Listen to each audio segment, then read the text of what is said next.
Kamala Harris failed at a softball CNN interview. Yes or no? So Kamala Harris falters in CNN interview as Trump gains momentum in key swing states. Major policy changes loom.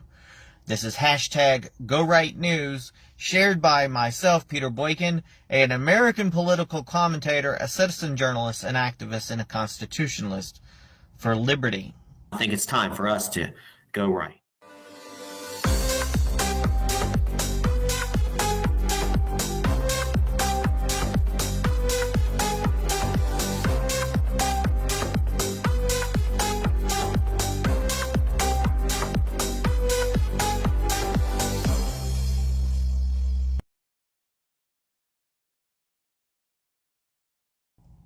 Welcome to hashtag #GoRight with Peter Boykin. Today we start by examining a pivotal moment in American politics.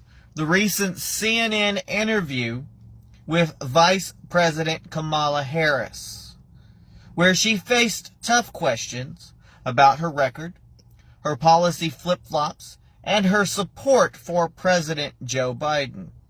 This interview has become a flashpoint in the ongoing political narrative as we head towards the 2024 elections, which is right around the corner. Starting off with Kamala Harris, she struggles in a CNN interview. Vice President Kamala Harris recently sat down with CNN's Dana Bash in what was her first interview since being installed to replace Joe Biden as the Democratic nominee.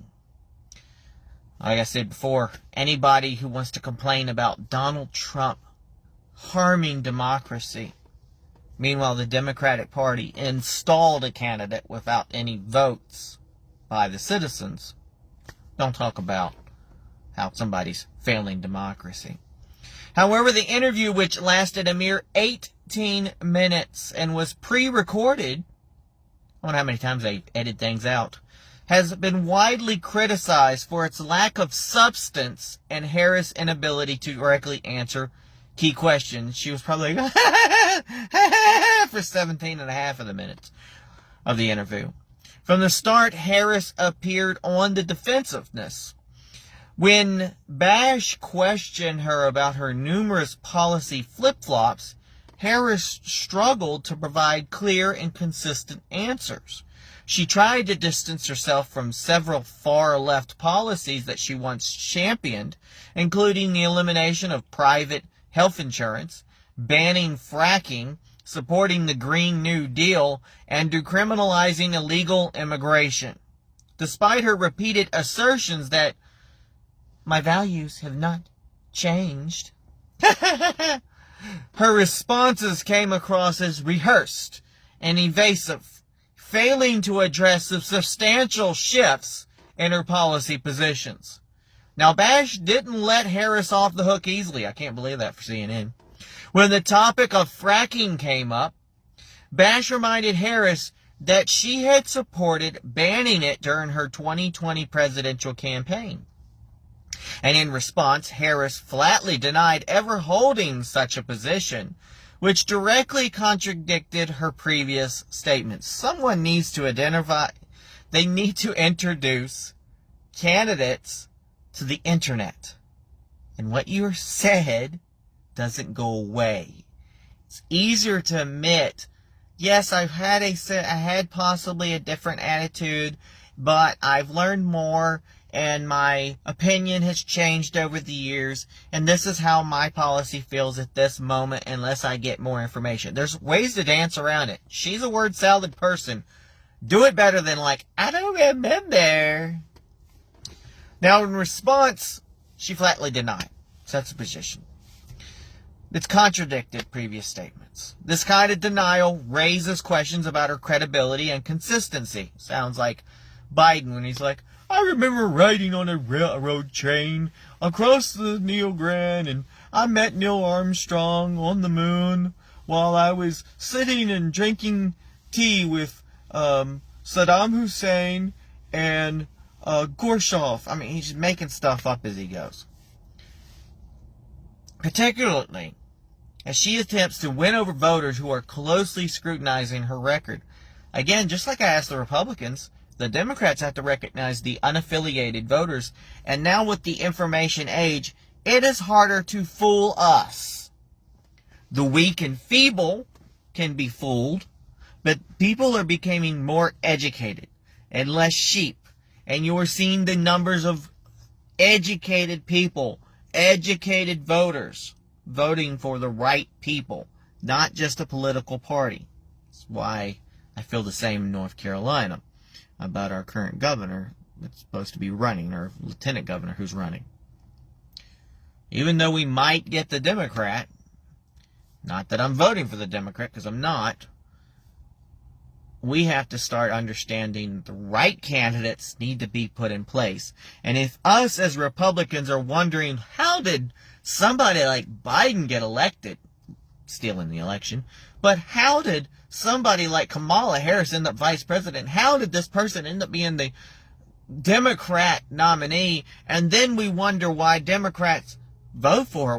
Why would they vote for her? Why would they just not vote for her? Well, the same thing goes in our own party.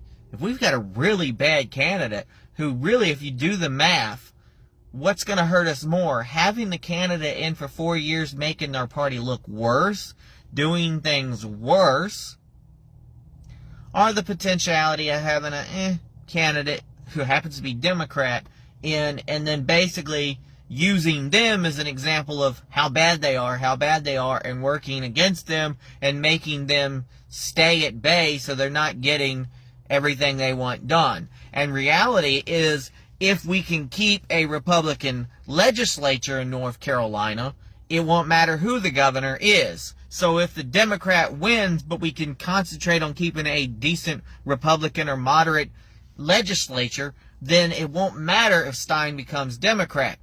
But I fear what happens when we have a majority legislature and a far-right extremist, which is just as worse as a far-left extremist, running the show. And what kind of things we'll have to go through in North Carolina. That's a whole nother subject.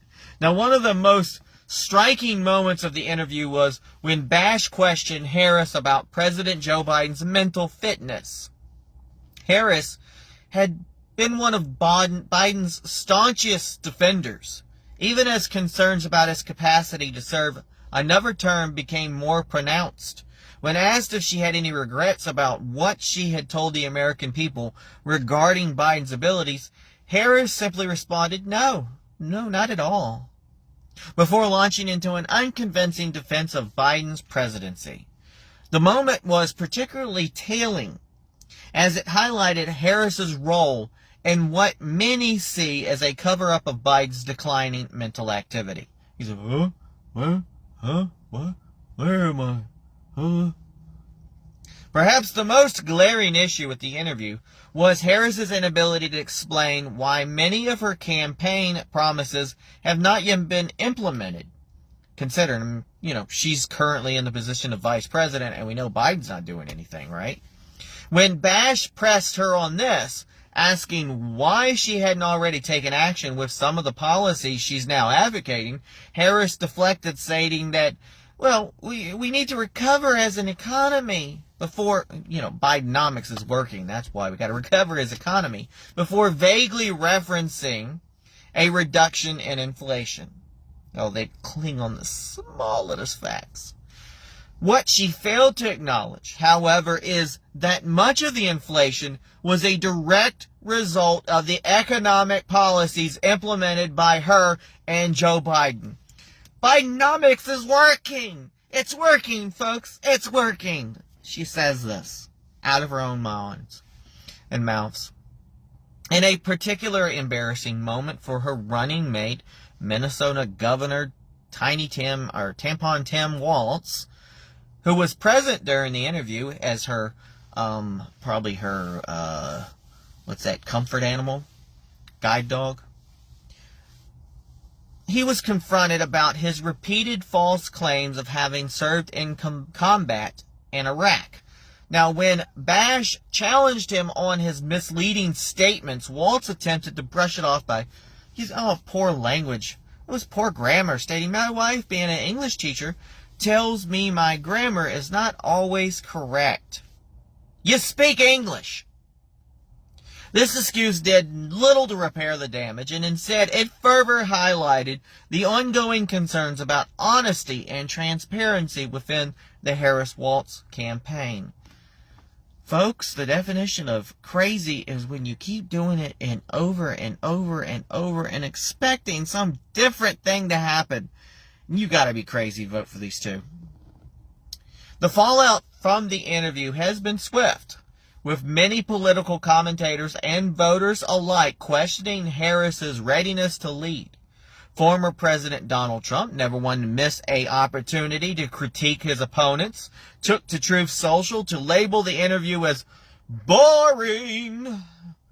This one word encapsulated the sentiment of many viewers who found Harris's performance lacking in both energy and substance. What did we expect? As we move closer to the 2024 election, Harris's struggles in this interview could have significant implications on her campaign, with her credibility under scrutiny and her policy positions appearing increasingly inconsistent. She faces an uphill battle in convincing voters that she's the right choice to lead the nation. But after all, they could always, well, they're trying to pull the pandemic again out of the hat, sloth flu, sloth fever, COVID's coming back, etc. They could always cheat, they always can go back to the cheat, dead men on the rolls, but we're getting wiser on that. We are getting wiser on that. So, Trump's strong polling in swing states, in contrast to Harris's faltering performance, former President Donald Trump is gaining momentum in key swing states. According to a recent polling average, Trump is holding steady with 46.2% support nationwide, just slightly behind Harris. I don't know about polls. I don't see how Trump can be slightly, or somebody can be slightly ahead. I don't get it. Who is 48%. So Trump is supposedly slightly behind Harris, is 48%. I don't get it. However, in the crucial battleground states of Wisconsin, Pennsylvania, Georgia, Arizona, and my state, North Carolina, Michigan, and Nevada, Trump leads Harris by 45 to 43% among registered voters. This is significant, especially since these states often determine the outcome of the presidential elections. Despite Harris holding a slight edge overall, the swing state data buried within the article reveals that Trump has a competitive edge where it matters the most. Unaffiliated voters, right? Meanwhile, illegal immigration's heavy burden on taxpayers, which is one of the reasons where we're at where we are now. The financial impact of illegal immigration on American taxpayers cannot be ignored. A report from the New York Post highlighted that illegal aliens cost U.S. taxpayers a staggering $150 billion last year alone. Yet, fellow Republicans will complain about people's taxes, people's college loans being paid off. It's trying to get votes, and they'll complain when you're trying to help Americans out. And I've had this argument on my Facebook. And I know a lot of people disagree with me, but that's okay. Why don't you complain about the illegal aliens as much? This expense includes public services such as education, health care, and law enforcement resources. The strain on our constitutional republic's budget is enormous, and it's a burden that falls squarely on the shoulders of hardworking Americans. This figure serves as a stark reminder of the need for secure borders and a comprehensive immigration reform. I would like to send them all home. TikTok doesn't want me to say what I really feel about this. They removed my last video, and hopefully they won't remove this one. But you can check it out on rumble.com/GoRightNews. You can check it on YouTube under Peter Boykin's Go Right News. You can check it out on Facebook. You can check it out on Twitter and every other place I put it. Healthcare and nutrition. Diet's role in dementia prevention. Maybe this would help Joe Biden out. In a different sphere of news, Yahoo News reports that adhering to an anti-inflammatory diet may reduce the risk of dementia by 31%. This diet, which includes fruits, vegetables, whole grains, and fatty fish has been shown to have a productive effect to brain health. As our population ages, such preventive measures become increasingly important. It's vital that Americans stay informed about how lifestyle choices can impact their long-term health. And I hope that Joe Biden's listening. Get better. Democratic voters' enthusiasm reaches new heights.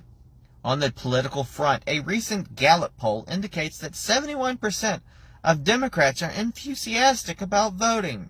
I wonder how many of them are alive.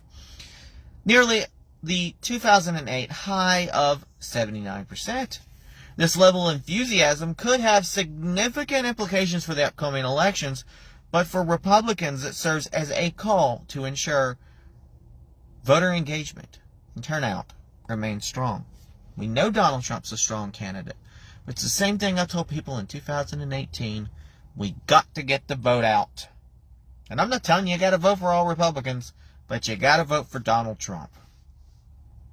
Meanwhile, the dark side of political power in Las Vegas.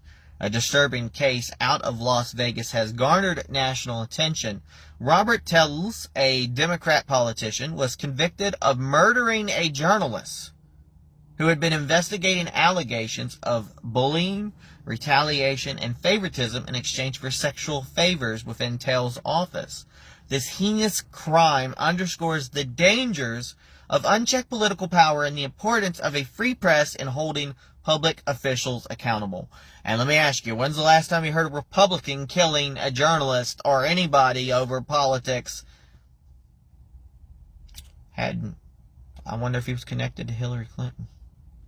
Meanwhile, Louisiana takes a stand against CRT. In a significant move, Louisiana Governor Jeff Landry has signed an executive order banning critical race theory, CRT, from being taught in K-12 high schools.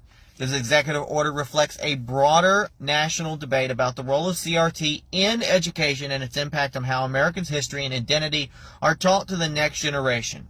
Governor Landry's decision aligns with a growing concern among parents and educators about the influence of diverse ideologies in the classroom. I don't like the way that they teach anything extreme, but I still think diversity, inclusion, etc., whatever, race relations, Black Lives Matter, White Lives Matter, Black history, white history, etc., needs to be taught. I also think it needs to be taught in a much larger, more expanded way instead of just quick bursts. And it should be done with mature students, possibly not until high school. Not K-12. High school, where people are a little bit more mature. Just like sex ed and everything else. They got to learn. We can't shield our people from everything, but we also can't make school political as much as it's become. Meanwhile, troubling trends in New York and Vermont. The cultural and political climate in New York and Vermont continues to raise our eyebrows. In New York, an illegal alien pled guilty to sexually abusing a 7-year-old girl, a case that has further fueled the debate over immigration enforcement and public safety. Meanwhile, Vermont's Department of Health is encouraging parents to defer to their children as kids rather than son or daughter to avoid gendered language. This move sparked controversy, as it's many to see as unnecessary intrusion into family life and departure from traditional values. So maybe you should care about the rape and children, boys and girls, kids, etc., and not go, we don't want to be gender neutral. Oh, come on, people. Meanwhile, military ruling and corporate moves. In other news, a federal judge recently ruled that the U.S. military cannot bar HIV-positive individuals from enlisting if they're temporarily rendered their viral loads undetectable. This decision reflects ongoing changes in how the military handles medical conditions and the rights of individuals to serve their country. In the corporate world, Foot Locker, a major sports retailer, is moving its headquarters out of New York and into Florida. This relocation is part of a broader trend of businesses leaving states with higher taxes and restrictive regulations in favor of more business-friendly environment. Good for you, Foot Locker. So plagiarism allegations against white fragility, author. Finally, Robin DiAngelo, author of the controversial book White Fragility, is facing allegations of plagiarism. Reports suggest that she may have copied the work of multiple scholars, probably ChatGPT'd it all, including minority writers in her 2004 PhD thesis. These accusations call into question the originality of her work and the ingenuity of her contributions to academic discourse. But I kind of feel like in the camp it's like, we get, I don't know, millions of people born, million, 500,000, whatever. You know, lots of students, lots of people taking PhDs. There's only so much information out there. There's going to end up being some sort of so-called plagiarism. The same thing goes with movies and entertainment. We've really hit a limit after a while, and it's hard to come up with new ideas. So what do these people do? So I mean, I understand the whole straight up plagiarism, but really when you build your thesis based on other ideas. So I mean, I don't know. Meanwhile, Leslie, Trump's bold new policy proposal and a move that could significantly reshape American families, former President Donald Trump announced a new policy proposal during a rally in La Crosse, Wisconsin. He pledged that under his administration, the government or healthcare providers would be mandated to cover all costs associated with IVF treatment. This proposal is part of Trump's broader plan to address the fertility crisis in the United States, where over 8.5 million American women have dealt with fertility issues. Trump's focus on family and fertility may have resonated with women voters, a demographic where he has historically struggled. Because, you know, they try to say, oh, Donald Trump doesn't care about IVF, you want your kids, blah, blah, blah, you know, this whole mess. However, this policy could also alienate some pro-life members of the Republican Party who are concerned about the implications of fertility treatments. Let's do a quick roundup. I know it's a long one here. At the end of the day, folks, it's important that we elect candidates and we push through candidates and we vote for candidates who will be best serving all citizens, who will best care about our constitutional values, who best care about life, liberty, and the pursuit of happiness. We have to understand more about the government. We need to make sure our kids, our children, our sons, our daughters are taught properly at a respectful age about subjects that might be one way or the other skewed politically, but we have to find ways to do this without it being a political tool. Our kids are not our political pawns, but we do have to give people more information. Our adults, our young adults, our kids, our students are so uneducated about how things work in this country. You find this out on this, and it's funny when you do these man on the streets kind of thing, and you ask people about stuff, and they're just like, woo, woo, and it's funny to listen to, but it's also very concerning, and we have to do something about that. I'm giving out information. This is on GoRightNews.com. I'm trying to do at least one big article every single day instead of small articles, so I can do one podcast a day, at least during the week or so, and get the information out for you in the morning as quickly as possible. Please share this. Please put this out there, because you know social media does not like it when I do it myself. And if multiple people would share this, go to the GoRightNews.com website, go to PeterBoykin.com. Help out, share the podcast. Find me on Rumble.com. Find me on YouTube. Find me on TikTok, as long as they ain't taking it down. Find me on Instagram. Find me on X. Find me anywhere. Just find me. So that's it for today's edition of Hashtag Go Right with Peter Boykin. As always, we aim to bring you the news and analysis from a constitutionalist for liberty's perspective, ensuring that our constitutional republic remains strong and is true to the principles it was founded on. Stay informed, stay engaged, and most importantly, go right. And stay right. Then you'll be right. God bless. Peace.